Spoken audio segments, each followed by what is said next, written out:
নমস্কার বন্ধুরা, কেমন আছেন সবাই? আশা করি ভালো আছেন, আমিও ভালো আছি।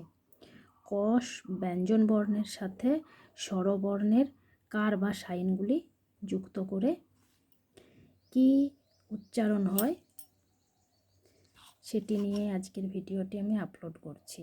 কয়ে আকারে কা, ঠিক যেভাবে বইয়ে দেওয়া থাকে সেভাবে দিতে হবে। কয়ে আকারে কা, কয়ে হস্য ইকারে কি, মাথায় মাত্রা দিতে হবে। কয়ে দীর্ঘ ইকারে কি, কয়ে হস্য উকারে কু, কয়ে দীর্ঘ উকারে কু, কয়ে রিকারে ক্রি, কয়ে একারে কে, কয়ে ঐকারে কই, কয়ে ওকারে কো,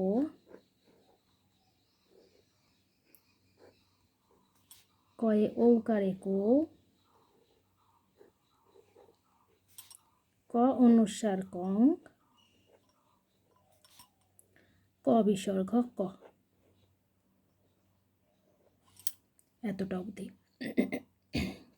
আমি প্রথমে বলি, ব্যঞ্জন বর্ণগুলি কিন্তু খুব ভালো করে শিখিয়ে দিতে হবে। এগুলো শিখছে মানে ব্যঞ্জন বর্ণ আর শেখানো যাবে না এমনটা কিন্তু নয়। ক খ গ ঘ অ আ হস্র ই দীর্ঘ ই, ব্যঞ্জন বর্ণ স্বরবর্ণ সবই ভালো করে শিখিয়ে নিতে হবে। প্রত্যেক দিন প্র্যাকটিস করিয়ে এগুলোকে সব শিখে গেলে ভালোভাবে তখন এই স্বরবর্ণের সাথে ব্যঞ্জন বর্ণের যে সাইনগুলি সেগুলি দিয়ে যোগ করলে কি কি উচ্চারণ হয় সেগুলি আমরা শেখাবো বাচ্চাকে। যদি ভিডিওটি ভালো লাগে অবশ্যই একটি লাইক করবেন।